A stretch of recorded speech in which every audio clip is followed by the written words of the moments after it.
Falei, pessoal, sejam muito bem-vindos a mais essa enrolação. É o seguinte, galera, mais um vídeo sobre fundos imobiliários, daquela nossa série completíssima, onde eu vou falando os segmentos, os maiores FIIs, o que eu acho de cada segmento. Quem não ficar até o final desse vídeo é louco. Vou falar sobre 5 fundos de logística, vou deixar aqui nos cards o primeiro vídeo sobre fundos de logística, mas antes de tudo isso, você já sabe. Se inscreva aqui no YouTube batendo no sininho, estamos quase chegando a 1 milhão de inscritos, eu preciso da sua ajuda. Depois eu paro de te encher o saco por uma semana, no máximo. Então se inscreva aqui no YouTube e também me diga nos comentários a seguinte questão. Na sua opinião, qual é o melhor segmento de fundos imobiliários para investir? É shopping, logística, fundo de fundos, papel? Me diga aqui nos comentários. Na sua opinião, qual é o melhor segmento para investir? Sem enrolação, então, bora falar aqui sobre os 5 fundos de logística, mas antes pontuar algumas coisas sobre o mercado. Tá todo mundo preocupado com essa piora da Selic em 2024. A gente achou que ia cair mais, mas não caiu. O Boletim Focus toda semana vem soltando as previsões do mercado. A verdade é que deve ficar nesses 10,50 aqui por um tempo. Então a Selic estava 13,75, foi caindo, chegou em 10,50, parou por aqui. Eu, junto com vocês e junto com todo mundo no mercado, a gente estava esperando o quê? 9, 9,50, 8,50, mas parou no 10,50. Parou aí e os fundos já começaram a cair. A turma se assustou. O que aconteceu? Bons fundos, com uma cota, na minha opinião, que não está precificada com o cenário do Brasil para o futuro, com uma possível queda. E tem algumas matérias falando, fundos imobiliários estão baratos, mas descontos devem acabar em breve. Então, no próximo ano, com a queda do juro, com a retomada, esses fundos devem ficar mais caros. Quer dizer, a gente está vendo aqui o IFIX sofrendo esse ano, um ano que começou otimista, mas que depois foi virando. Então, antes de eu falar aqui sobre os FIIs de logística, é importante você entender o momento. Mas quem pensa no longo prazo está cagando exatamente para o momento. Quem pensa no longo prazo quer justamente travar uma boa compra com pagamentos bons de dividendos. E quando eu olho para o mercado, eu vejo, nesse caso aqui, bons FIIs de logística, vou mostrar, não é nenhuma recomendação, mas pagando 0,70, 0,75, 0,80, 0,85 até mais de yield por mês. Tem risco? Óbvio que tem risco. Por isso que eu digo, não é uma recomendação. Mas eu prefiro comprar um fundo mais barato, pagando bem, do que um fundo caro quando a Selic cair, se cair. O resumo é esse. Início de ano bastante otimista. Os fundos reagiram às novas perspectivas para a Selic, e aí o mercado ficou pessimista. Juros altos significam tempo de oportunidade. É mais tempo. Agora, temos pontos de atenção também. O WeWork, por exemplo, está dando um calote em aluguéis em São Paulo e isso acabou afetando 5 fundos imobiliários. Não tem nenhum desses 5 aqui, mas depois eu posso gravar um vídeo com a minha opinião sobre esse tema também. Para piorar o ânimo da galera, circularam informações sobre uma possível taxação dos fundos imobiliários e dos FIAGs. Eu gravei um vídeo falando sobre o porquê que o governo quer taxar, se eu acho que vão taxar ou não, e vou deixar também nos cards. Então o início foi isso, estamos com 50 segundos de vídeo. Agora eu vou falar sobre os 5 fundos de logística. Falei sobre 5, vou falar sobre mais 5. E no final vou mostrar quanto custaria para montar uma carteirinha dessa. Qual a minha opinião? Eu gosto ou não gosto do segmento? No final eu vou falar porque eu não fico em cima do muro. Então, esses são os 10 maiores FIIs de logística. Tá? Não é uma recomendação e não é uma análise minha. É pelo tamanho do valor patrimonial. Os 5 maiores já foram citados aqui num vídeo, eu vou deixar nos cards, agora eu vou falar sobre esses próximos 5. Então, esses são os fundos imobiliários, vocês estão vendo aqui, 3 acima de 1 bi de valor patrimonial. A primeira parte foi muito bacana e agora a gente está vindo para a segunda. Vamos começar pelo VILG11, que é o 20 Logística, possui mais de 150 mil cotistas, vocês estão vendo, fundo grande, e eu coloquei aqui em laranja vacância, porque acima de 5% eu sempre fico de olho, é preocupante, mas também pode gerar oportunidade. O fundo está abaixo do seu valor patrimonial, nos últimos 12 meses pagou 9% de yield, livre de impostos ainda, então pelo amor de Deus. Quando você for comparar com alguma outra coisa, eu vi um outro negócio que paga dividendo, ou que paga alguma coisa mensal, quer comparar com FIIs? Por enquanto, e um abraço aí pro Haddad, se estiver vendo o vídeo e tal, por enquanto livre de impostos. Isso faz diferença? Diferença pra caralho aqui, entendeu? Então você tem que comparar laranja com laranja e não laranja com banana. Então,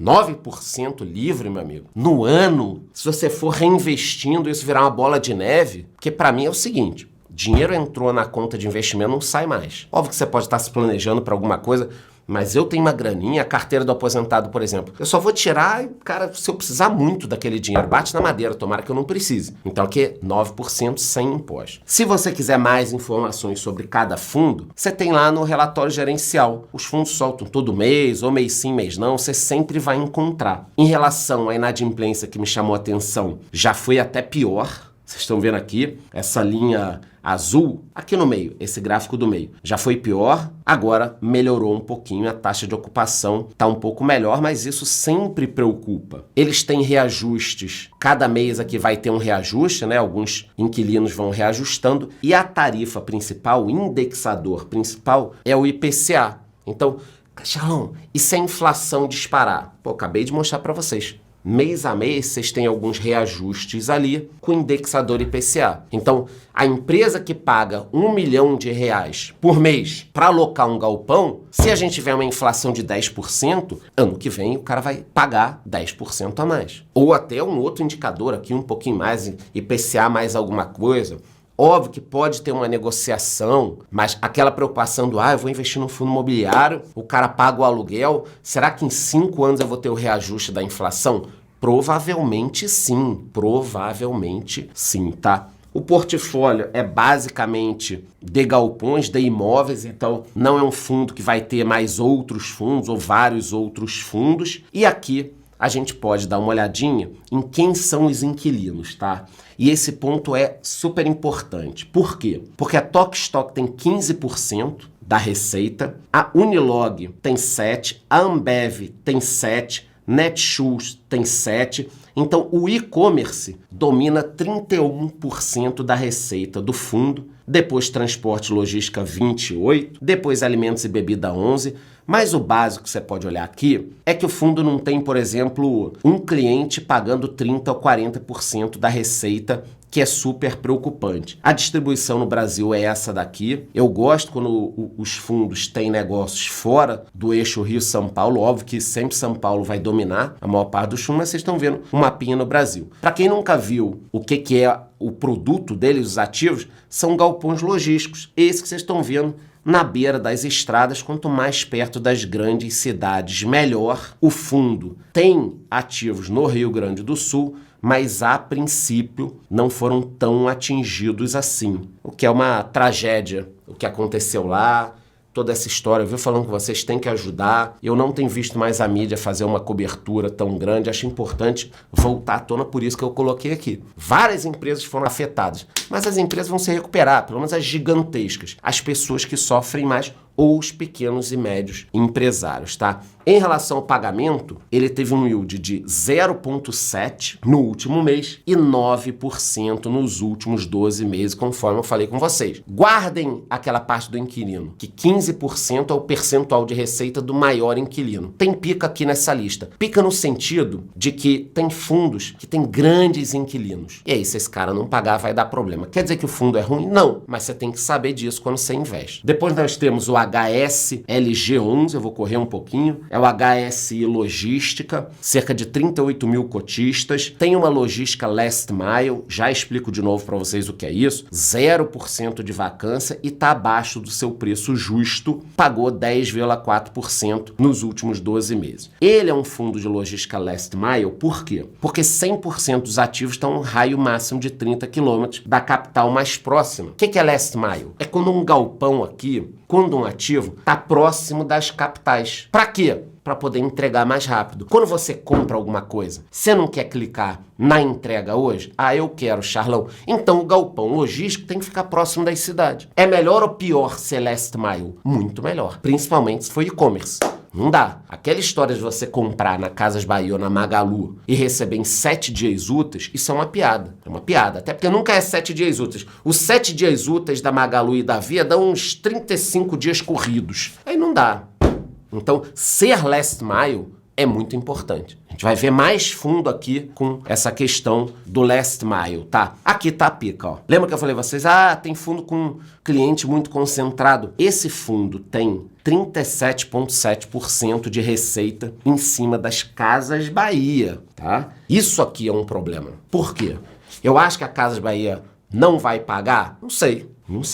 Alguém tinha medo da Americanas há 2, 3 anos atrás? Não tinha. Não vem falar que tinha, não. Não, eu achava estranho, aquela bagunça nas lojas, todo mundo roubando bombom, aquela confusão. Pô, a empresa vivia só de vender Kit Kat. Quebrou. Mas tinha os donos bilionários, a gente achava que não ia dar problema. Quebrou. Agora, e a Casas Bahia? Se der um problema aqui, quase 40% da receita está em cima das Casas Bahia. Eu teria um fundo desse aqui? Teria. Em que condições? Se eu tivesse vários fundos. Jamais teria só esse fundo aqui, por exemplo, na minha carteira.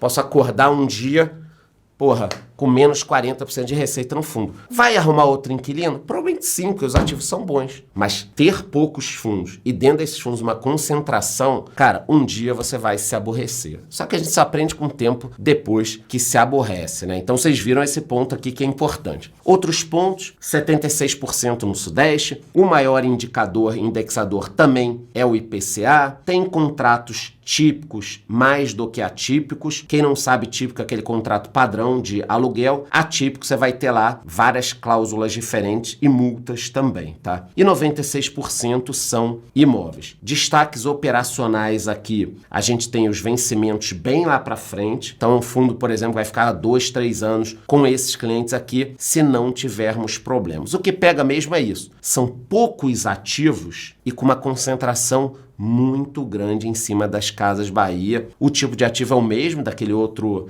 fundo que eu mostrei para vocês, esses galpões aqui na beira da estrada. E em termos de pagamento, nós temos aqui 0,87 no mês e 10,47 em 12 meses. Por que esse fundo está pagando mais? Provavelmente, quem olha aqui, caramba, que legal, 0,87 ao mês. Aí você vai estudar o fundo e fala, opa, mas ele tem um pouquinho mais de risco do que os fundos mais pulverizados. Entendido? E tem mesmo. Tanto que recentemente saiu uma matéria, ó, fundo de logística corre risco de calote das Casas Bahia. Entendo o caso. Então, isso já foi até exposto. É óbvio que derruba um pouco o preço do fundo, tá? Mas na minha opinião, você tem que decidir se é bom ou não para você. Eu não acho o fundo ruim. Só que você vai investir num negócio desse, você tem que saber o que está acontecendo. Depois nós temos o GGRC11. Já falei demais desse fundo aqui. Mais de 100 mil cotistas. Está na carteira do canal, acho que desde o início. Está quase no seu preço justo. E pagou 10,29% nos últimos 12 meses. É um fundo que ele é logístico /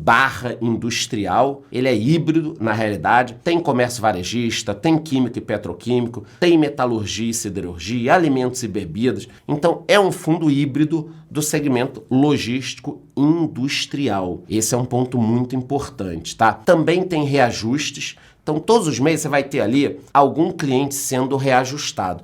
E a maior parte dos seus ativos se concentram no Sudeste. Aqui pega também um dos clientes, Lojas Americanas, coloquei até uma seta para vocês verem. Óbvio que eles têm mais clientes, inclusive tem Ambev aqui, que é dos mesmos donos da Lojas Americanas, então muita gente fica de olho.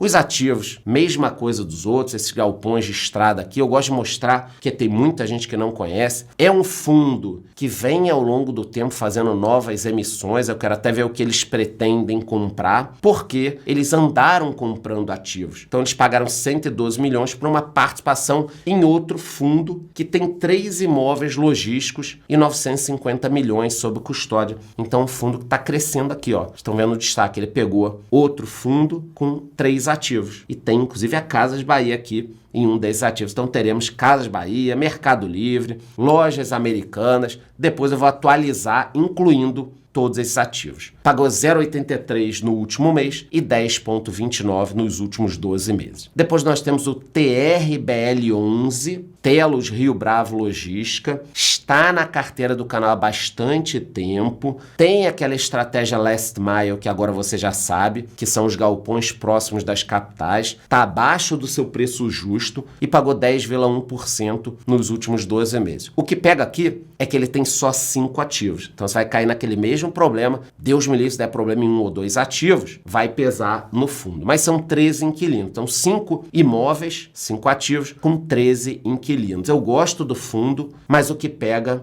É esse ponto aqui, olha só. Num desses centros logísticos, o Centro Logístico de Contagem, em Minas Gerais, simplesmente nós temos os Correios como locatário e isso dá 45,83% da receita contratada. Então, se der um problema ali, ó, eu vou acordar com um baita susto. Vou me assustar à toa sem saber? Não, porque eu tenho ciência, estou mostrando para vocês aqui. Eu tenho ciência. Por isso que eu digo, estou ganhando dinheiro, estou monitorando, mas estou ciente de que eu posso ter problema. Só que, pô, eu tenho, sei lá, 20 fundos. Tudo bem, eu tenho um fundo deles. Agora, tivesse 3 fundos, imagina acordar um dia, metade da receita do fundo foi embora. Pô, vou me incomodar um monte. Metade da receita foi embora, eles vão arrumar outro inquilino. E é um contrato atípico também, vai ter multa, vai ter uma porrada de coisa. Mas você tem que estar ciente disso, senão é um problema, tá? Eu tô sendo chato porque eu tenho que ser meu papel de educador financeiro. São 5 ativos, vocês estão vendo aqui no mapinha, e o fundo tem várias particularidades, tá? Nós temos aqui 58% de contratos atípicos, pega óbvio aquele do Correio também, IPCA mais IGPM como indicadores, 67% cai no IPCA e 45% do fundo e-commerce, óbvio que aqui também tem muito a ver com os Correios, que pegam 45% da receita do fundo. Pagou 0,87 no último mês e 9,71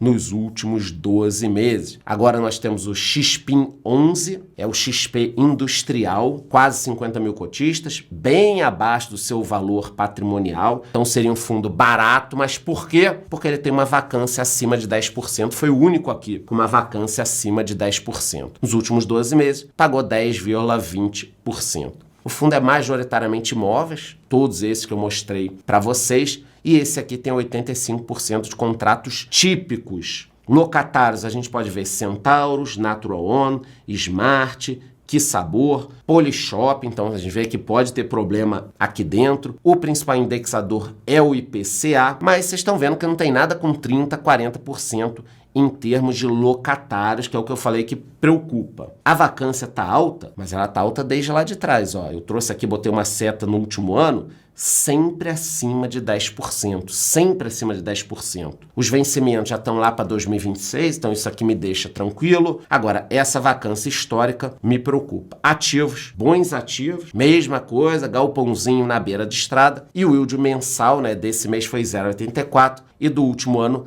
10,2%. Então, eu falei rapidinho dos 5, mas isso que é legal, porque não é só falar dos fundos. É que em cada fundo a gente vai aprendendo uma particularidade, tá? Quer montar uma carteira? Eu vou mostrar quanto custa. Pode montar a carteira, não é nenhuma recomendação. Agora, você quer aprender a investir? Quer aprender a investir comigo? Que estou há quase 30 anos nisso. Eu te mostro todos os erros que eu já cometi lá na minha comunidade. Então, entra na minha comunidade. Eu tenho curso de investimento no exterior, curso de investimento no Brasil, curso de investimento em criptomoedas. Eu te ensino a viajar com milhas. Mas você quer aprender a montar uma carteira e ganhar dinheiro para depois poder curtir?